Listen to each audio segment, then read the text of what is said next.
As May arrives in the western part of India, it summons the hottest time of the year. It's the dry season. The El Nino weather condition is having its effect, and India is facing the hottest summer recorded.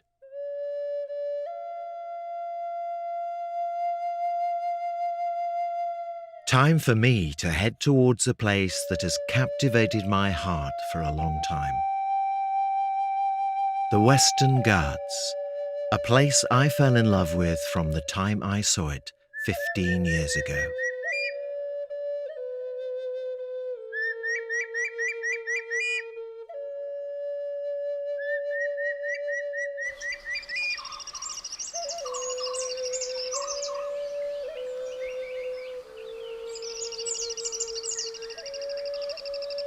The summer nesting birds like this blue-bearded bee-eater are busy feeding their young before arrival of the wet season, when it will become difficult for them to hunt. A Malabar whistling thrush trying to look around from a better vantage point to sing. The Malabar giant squirrel. Early mornings are the best times around here, starting with the songs of the Malabar whistling thrush, singing well before sunrise with its wonderful whistles. People in the Ghats call it the whistling schoolboy for the very human-like element in its songs. What drives me to the Ghats each year is a small bird, the smallest of the kingfishers of Asia, and undoubtedly the most beautiful one of all.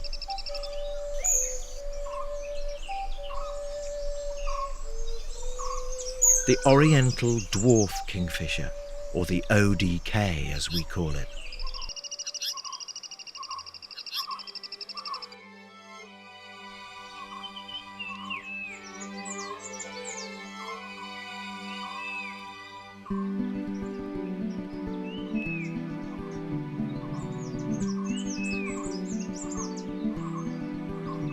Down below the Ghats, farmers start to work in their fields. Their actions are in anticipation of the monsoon, the giver of life. The monsoon is tied to the farmer's faith and to the whole economy of India. Early mornings is peak feeding time these days before the arrival of the monsoon, as everyone needs to feed before it gets too hot. The cumulonimbus start to appear. It's been months since the last rains. All are waiting for the rains to deliver life to these Ghats.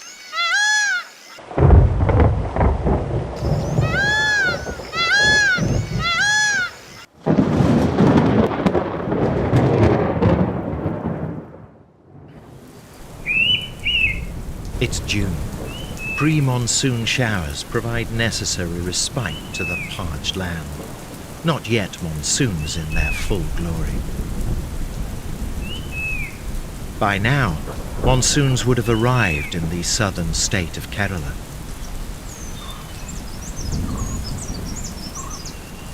The Pitta is happily drenched in the first rains of the season. Even a Malabar pit viper enjoys the taste of the first rains.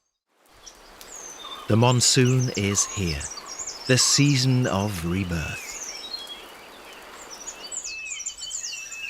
The ODK pair get active as soon as the monsoon showers arrive. The pair are normally seen chasing each other around, but it's difficult to follow them in this thick forest. The downpours get heavier and more frequent.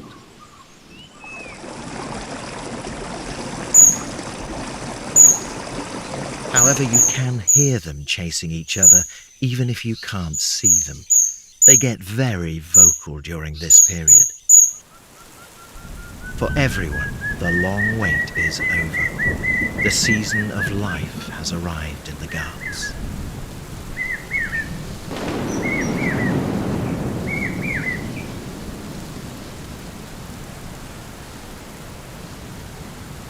To be up here is incredible, just watching the amazing spectacle of nature.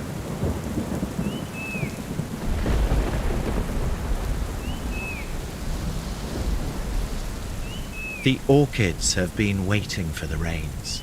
They bloom in the first few days of the arrival of the monsoons.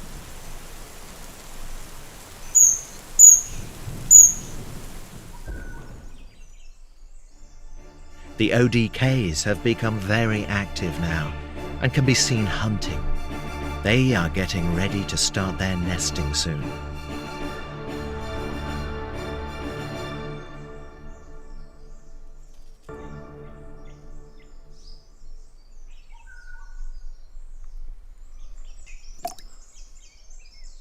Every morning as I arrive in the Ghats, it's so refreshing to see the monsoon showers.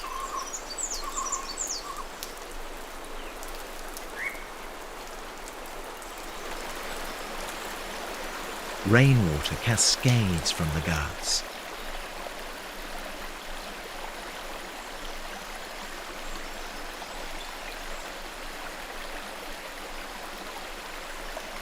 An Iora watches from its nest. The muddy water from the Ghats reaches the reservoirs at lower reaches. Underneath the surface, fish become active. The rainwater stimulates their instincts to breed, but they need to migrate upstream to spawn. One fish starts, and that triggers the migration up the waterfall. These Gara only need a thin film of water to climb. The waterfall tends to push them back each time, yet the toughest and the most resilient manage to make it up this treacherous obstacle.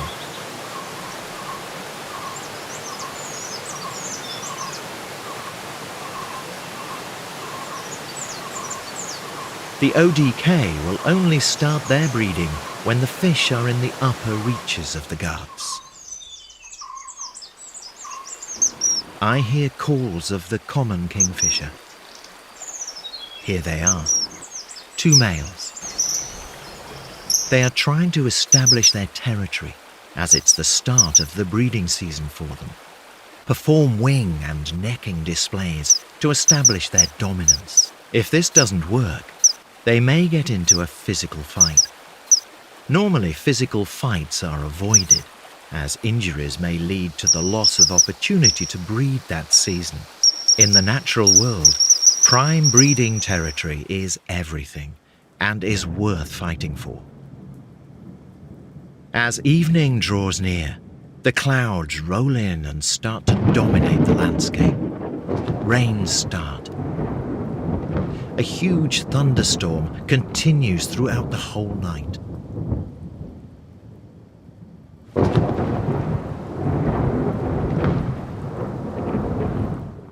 Morning springs a new surprise. A bounty of winged termites emerge from their mounds. A mantis just misses out. They have grown wings and are now out to disperse and form their own new colonies. Their emergence proclaims that the time of plenty is here. The ODK is also not slow to grab this opportunity of a free meal. The escaping termites are one of the monsoon's many gifts. Fortunately for the termites, it only takes 2 termites to form a brand new colony. India is highly dependent on agriculture and needs the monsoon rains to give life to the land. Looking at the consistent rains, the farmers plant rice in one corner of their field.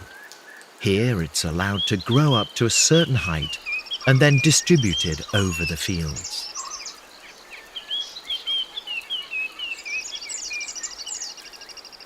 The ODK pair have started their courtship ritual. The male needs to feed the female to prove that he can provide food during the raising of the young.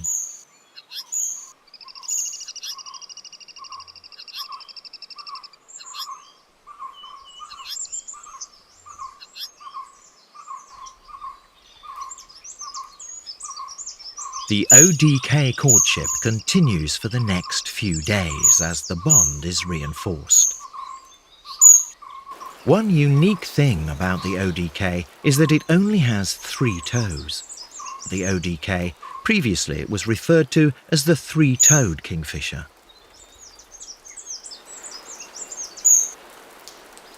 Once the pair are committed to each other, they start one of the most tedious tasks of all: digging a nest.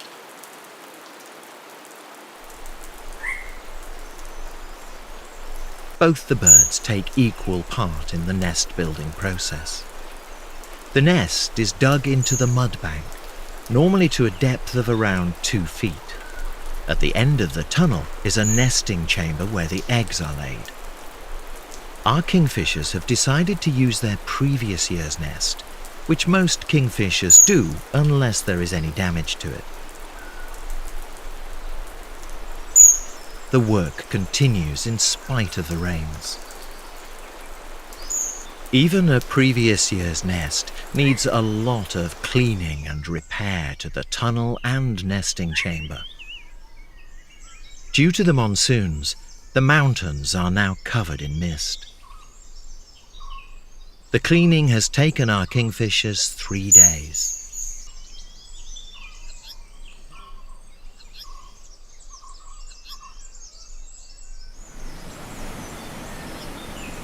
Streams have been flowing full now.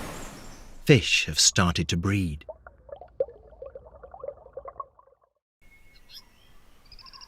This morning, the female went in and has stayed there for some time. This suggests that her first egg has now been laid.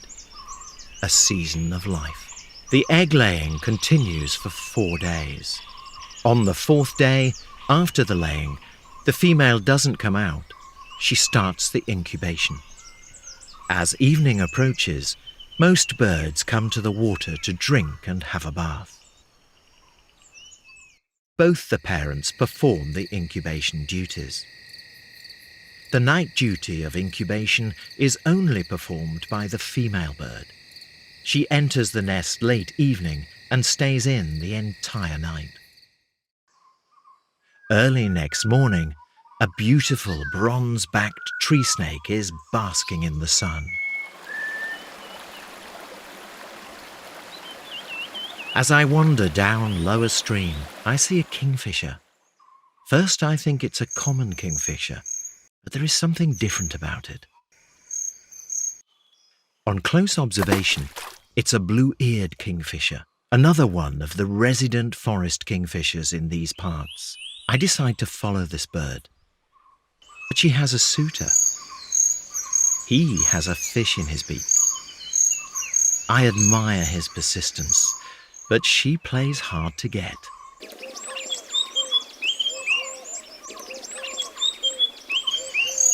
I guess she's testing his commitment. His persistence is finally rewarded.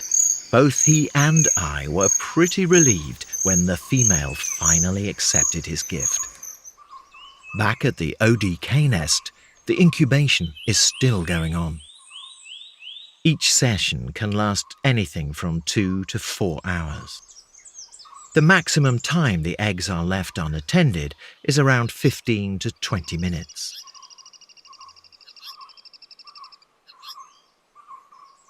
Unlike the ODK, these birds are exclusive fish eaters. There is one sure sign that the 2 kingfishers are a couple. Their engagement is only complete when the female has accepted the fish from the male.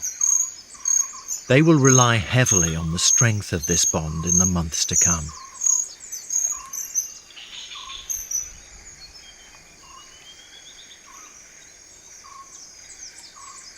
I have never been able to observe their breeding.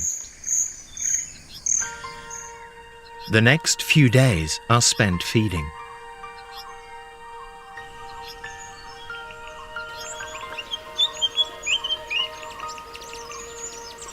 The fantail flycatcher has now made its nest.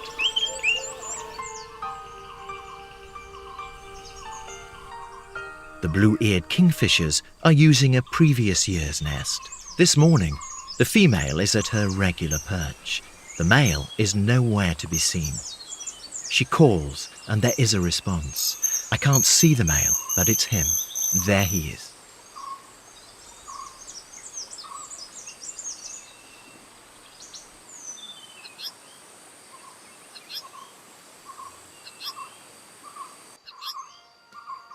The Western Ghats are one of the most important biodiversity hotspots in the world. They have a profound effect on the climate and lifestyle of India.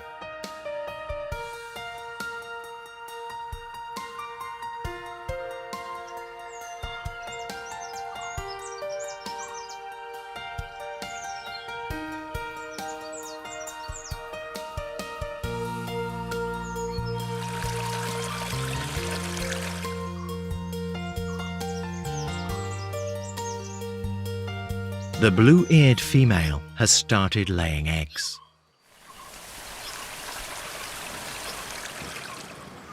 The rains have been relentless.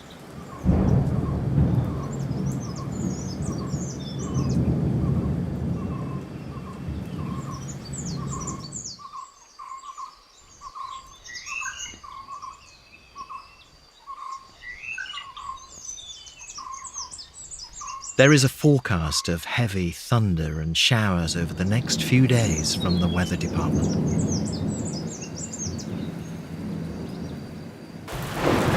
It's been raining for nearly 2 days non-stop.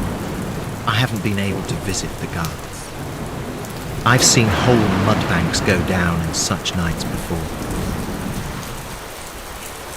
On the morning of day 3, I drive out to the Ghats. It's still raining.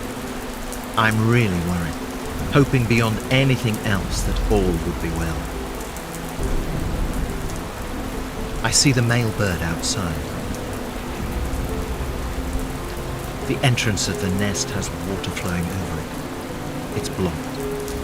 I'm anxious about the other bird. Is she inside? The nest entrance is absolutely blocked.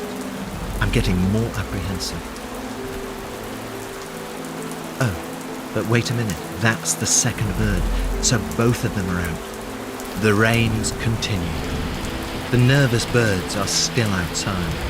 For hours I've been observing them, which sadly means the eggs have gone unattended for a long time. This turned out to be a failed nesting attempt for the ODK. An immense loss indeed. Nature can be tough.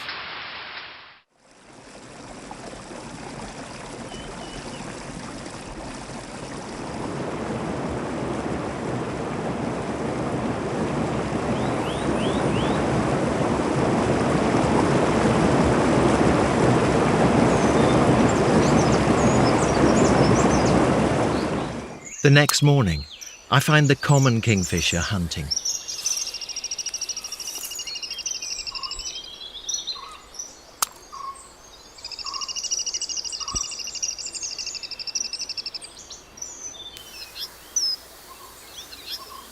They have chosen a nest site and have started to dig the nest tunnel. Both birds take turns, as it's hard work digging a tunnel which may be 3 feet deep. It may take them up to 10 days to dig the nest tunnel and egg chamber. The male strengthens the bond by offering a fish to the female. This strong bond is important, as it takes a huge collaborative effort to raise the brood. Courtship feeding takes place many times during this period.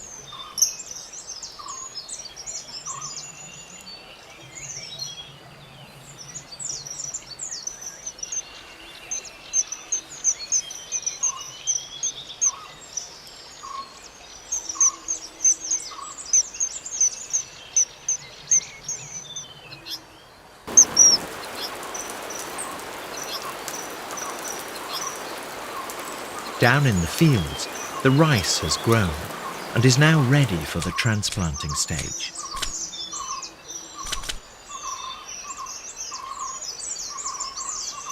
Seedlings that were previously planted in one corner are now distributed. It's a huge effort and a very tedious job.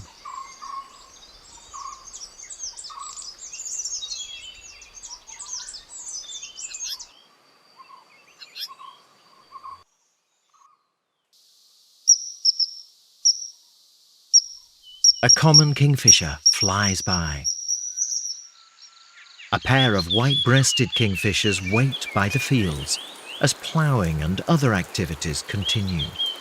Experience has taught them that this is a time to feed, and the farm activity rewards them with crabs and other prey items. Rains continue. The common kingfisher female preens after the rain.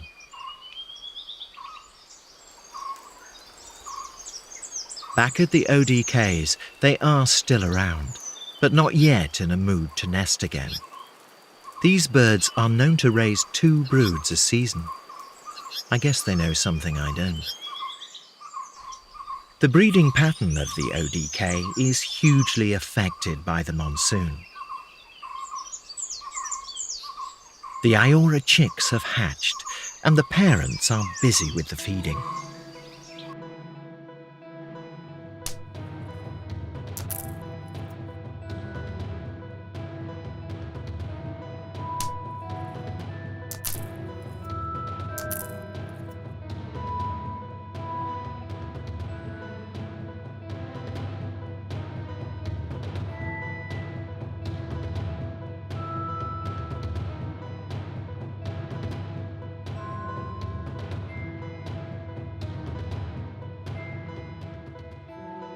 That's nature. Here, the fittest and the smartest survive. As the monsoon continues, the Malabar gliding frogs breed. Tadpoles can be seen in most of the pools. The ODK enjoy fishing for tadpoles. In the morning, I visit the ODKs. The ODK flies into the undergrowth. A shikra, that's what has caught its attention. This is still a young bird, but in spite of that, it's a skillful predator. 2 years ago, there was record of a shikra picking up an ODK in front of some birdwatchers in Goa. It's vital for our ODK to stay hidden and hold its nerve.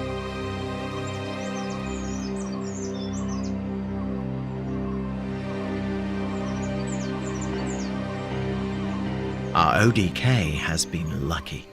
In the natural world, danger lurks in every corner. The great hornbills, one of the largest birds found in the Ghats. These hornbills are key indicator species of any forest. I manage to see them hardly once a year, and yet their presence still reassures me that this forest is doing all right, even after so much pressure and interference from humans. The hornbills act as the widest seed dispersion agents in these Ghats.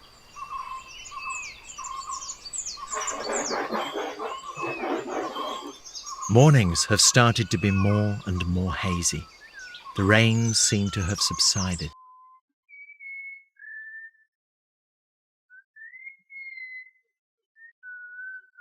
At the blue-eared nest, the chicks have hatched. The parents now face the big task of feeding these chicks.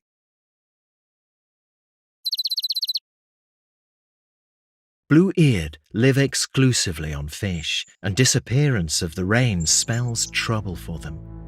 The drying streams and shrinking pools are a worrying sign. The rain clouds have now completely disappeared. Lack of rainfall has resulted in the drying up of streams and smaller pools of water getting stagnant and heated up due to the sun. Bad time for the kingfishers. Fish die in these places due to lack of oxygen and the heating up of the water. However, it looks like someone else is feeding on the dead fish. A civet, probably. The ODK pair are still not nesting. They're waiting for favourable conditions to return. I arrive at the blue-eared nest in the morning to hear the jungle babblers giving alarm calls. It's a rat snake, a really enormous one. These are known to raid burrowing bird nests to devour eggs or chicks. It's a really dangerous time for the blue-eared pair, with food being scarce and this danger lurking in the vicinity. Morning, my worst fears come true. The nest is empty. It's been raided. The parent birds are just sitting outside. Looks like the rat snake came again at night. I'm not sure, with the drying up of so many streams, whether the blue-eared pair would have been able to raise their young anyway. The pools with the fingerlings are drying fast. Only the return of rains can save them. The whistling schoolboy of the Ghats is busy with its nesting activity. The Weather Office has issued a warning that India's monsoon rains could be below average in 2015 due to the impact of the El Niño weather pattern. Hearing a lot of hornbills, I decide to check on them. There they are, on a fig tree. There are always some figs fruiting, and hornbills enjoy them a lot. The Malabar pied and Malabar grey hornbills are most commonly seen around here, with rare sightings of the great hornbill. With the rains away, I decide to wait up in the Ghats today and attempt to locate the evening roost of the ODK. I've never been able to locate these birds roosting at night. This guy decides to take advantage of my vehicle lights to fish in this small pool. I see thousands of flying foxes coming towards the Ghats. Not normal, probably due to the fruiting figs. As night draws in, the frog orchestra begins. They are all there, wrinkled, dancing, bush, and the odd Malabar gliding. Interesting to see a bamboo pit viper on the hunt.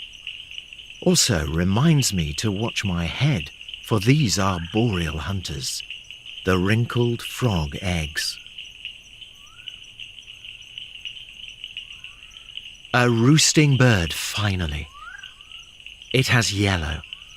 It's a golden oriole. At least I have started finding roosting birds. Seems a good sign. One more roosting bird. It's a Tickel's blue flycatcher this time. Still not able to locate the ODK.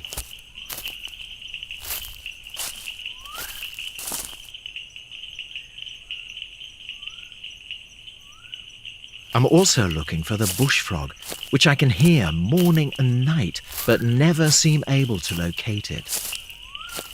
That's one male bush frog displaying.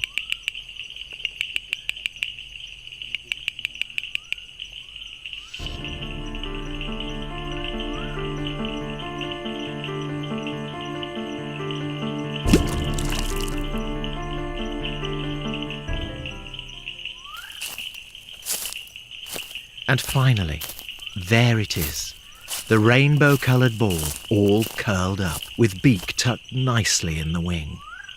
Dreams do come true. It's one of those wonderful moments, being able to see it and even film it at night. On my way, deciding to visit the ocean tomorrow morning to find out where the rains are. The rain clouds are back.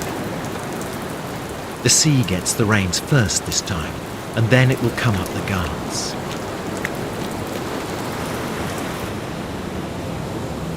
On my way back, I stop at a reservoir to see the rains come up over the Ghats.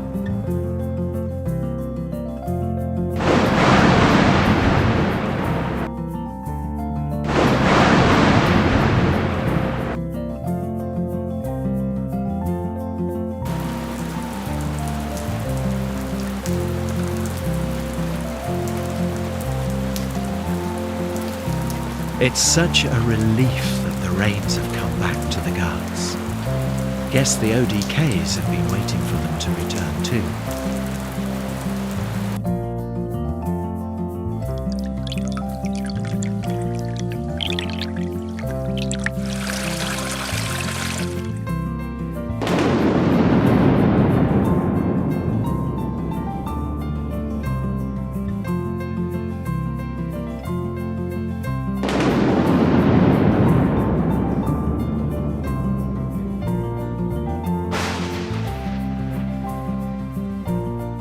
In the morning, I go to visit the ODK pair to find this exquisite vine snake in my path. These hunt for unwary reptiles and birds. A spitting spider preys on other spiders. I find the pair in the vicinity. I'm just wondering if they will start nesting again.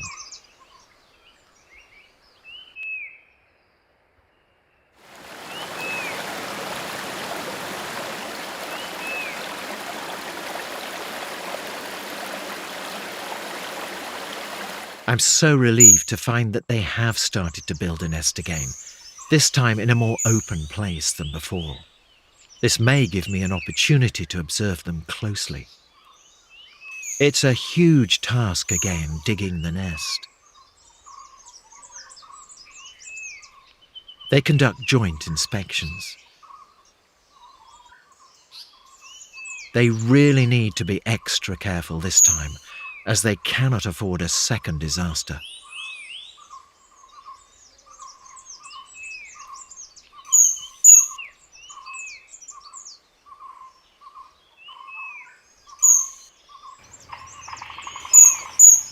A Malabar giant squirrel is overhead.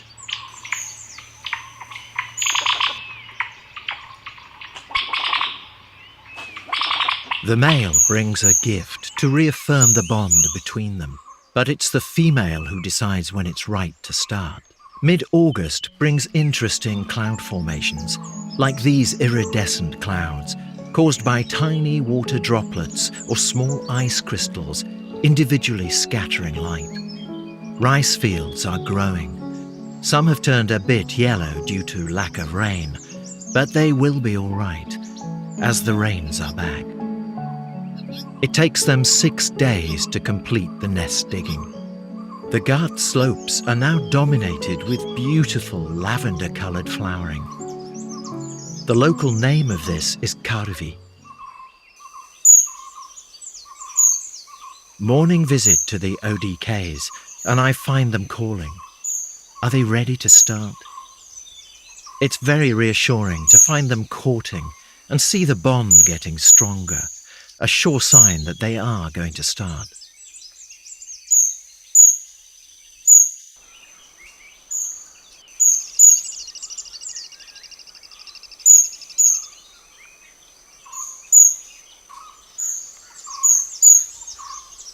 I again visit the slopes to enjoy the karvi flowering.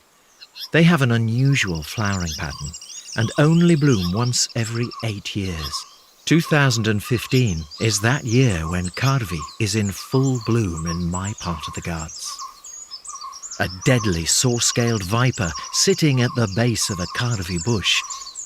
Snakes normally avoid humans and won't attack unless provoked.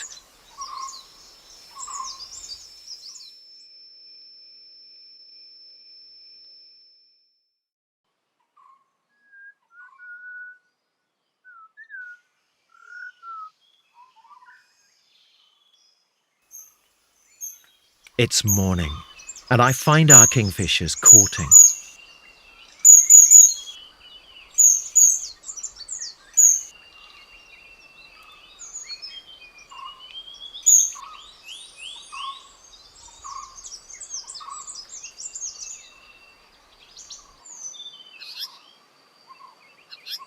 While on the bank of the stream, I find a dead common kingfisher chick.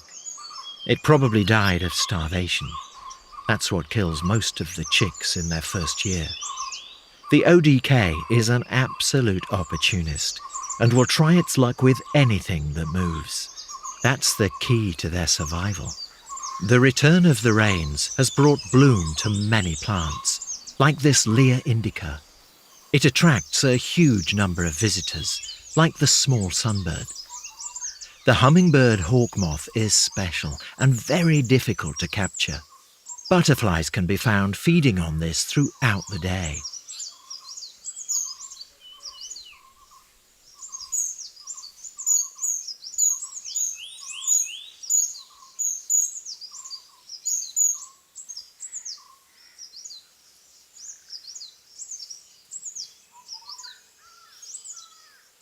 Next morning, I find the female ODK entering the nest and spending some time there, a sure sign that she has started laying eggs.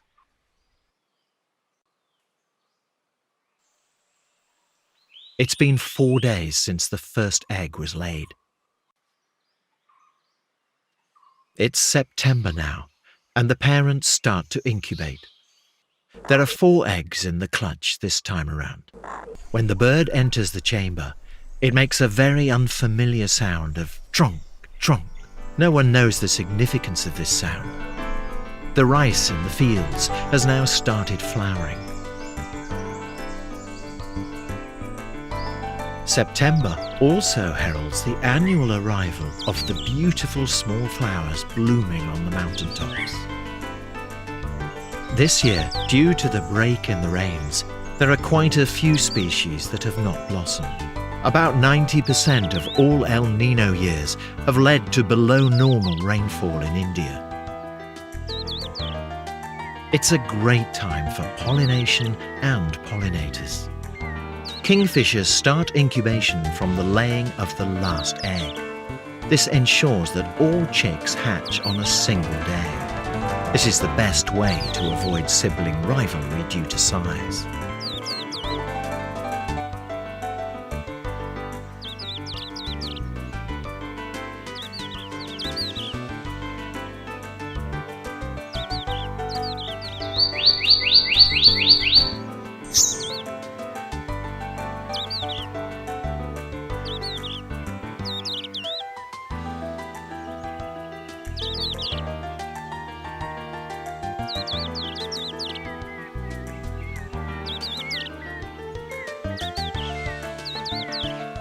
It's always wonderful to see these exquisite and colourful carpets on these mountains.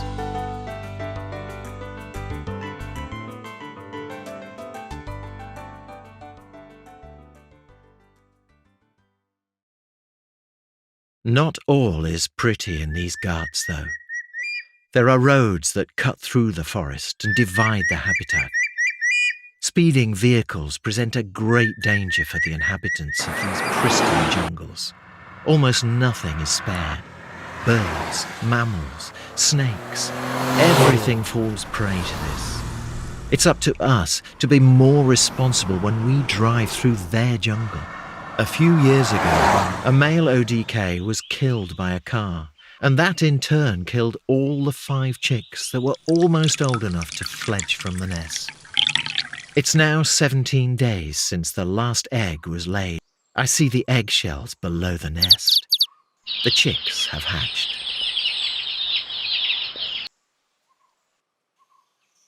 That's the first feed they get. Each visit, only a single chick can be fed.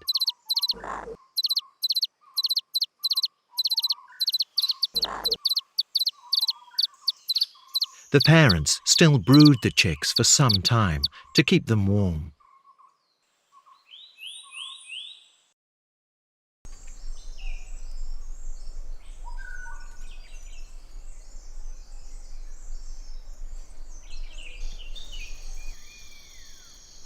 In a nest above the ODK, the monarch flycatcher chick has fledged.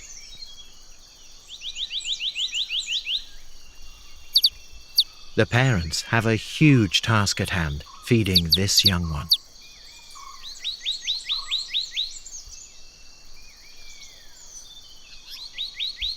During the first few days, the ODK parents bring in smaller feeds. From day 4 onwards, the feeds brought in are pretty big. Geckos, skinks, spiders, fish. A huge array of different food is served by the parents. This is the key to their fast growth.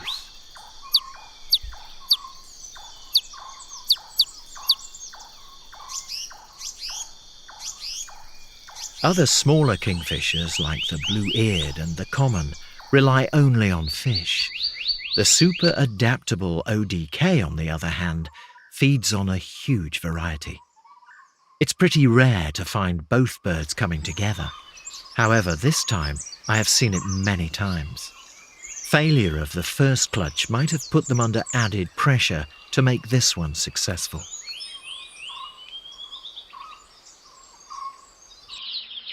Chicks always compete for being fed the first.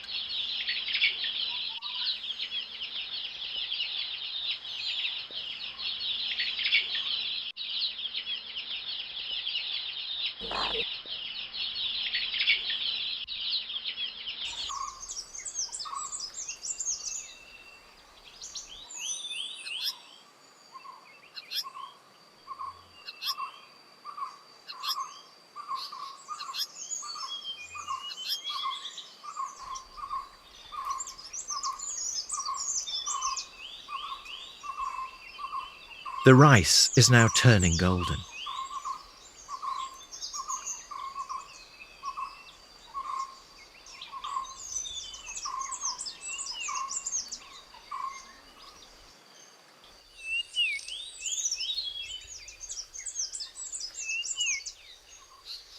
The parents come with food nearly every 15 minutes.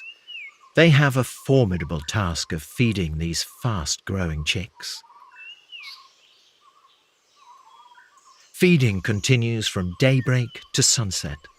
The parents no longer stay in the nest at night. The chicks are on their own during the night. The parent birds are super busy now, keeping pace with the growth of their young ones.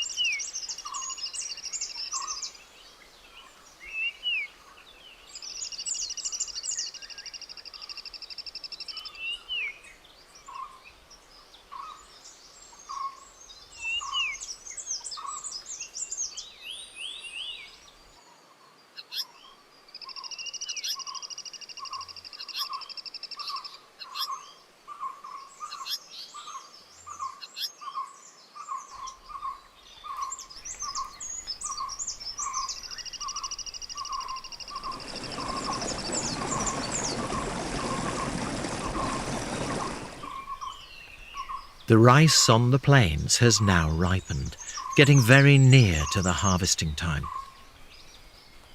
Evening brings around congregation of the swifts before they all roost for the night.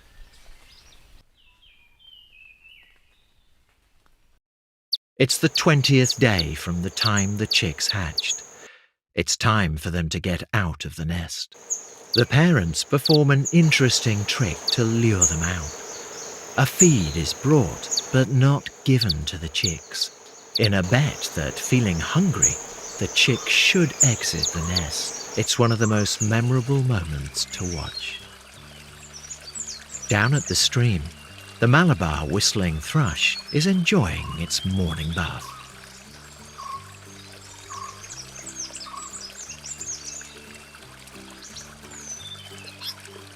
The chicks are out. They exit the nest and fly absolutely directionless outside, and it's now a huge task for the parents to get them together. All four are now out.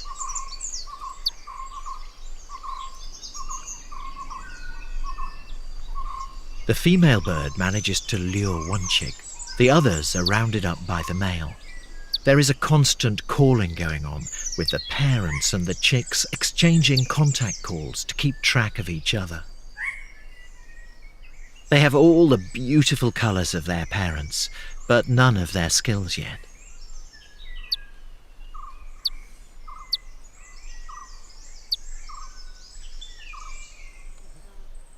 Now the parents have one of the most difficult tasks to perform: to take the chicks out of the nesting area and deeper into the forest.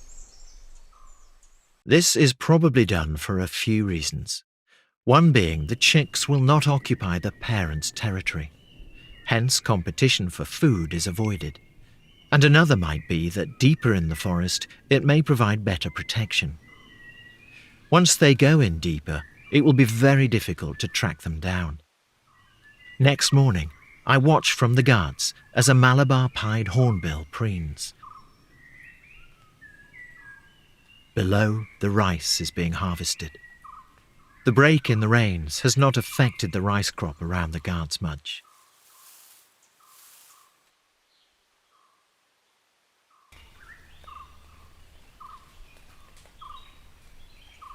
I decide to track the parents and chicks deeper into the forest.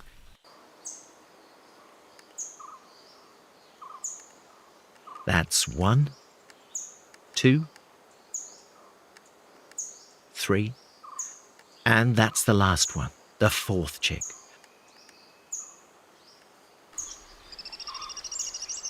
Chicks learn everything watching the adult birds, and that's what is going to be key to their survival.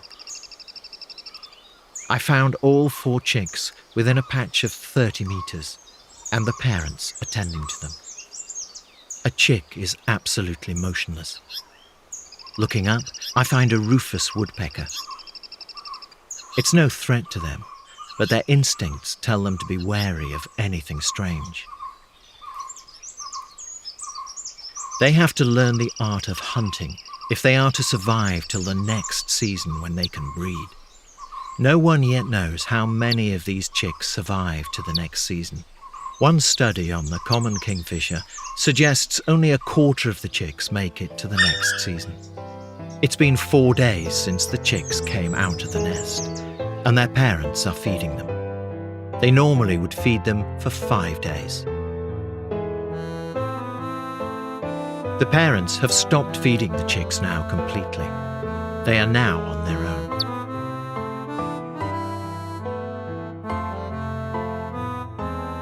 This one sees its mother and goes and tries to beg for food, but she wants nothing more to do with it and drives it away. They have to fend for themselves. They have to learn and survive in this world all by themselves. My time in the Guards for this year is over, but I will return again next year to witness the marvellous spectacle of monsoons in these Guards. For these last 6 years, this is what I have done, and this has become a huge part of me.